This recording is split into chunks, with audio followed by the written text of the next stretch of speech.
Vediamo la configurazione del tuo Wi-Fi batteria.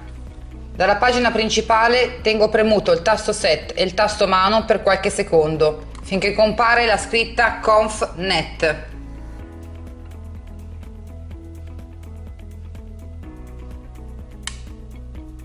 Attendo che l'icona del Wi-Fi sia fissa.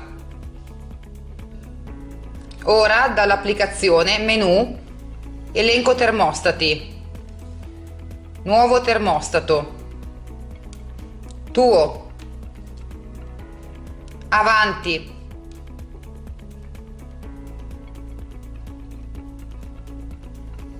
Seleziono IVM.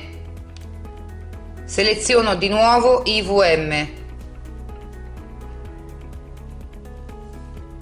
Seleziono Wi-Fi di casa.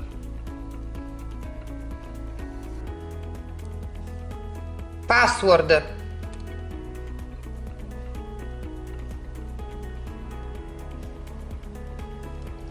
Avanti una volta. Attendo che sul crono termostato compaia la scritta PROG. Dopodiché clicco di nuovo su Rete di casa. Rinomino. Salva. Configurazione avvenuta correttamente.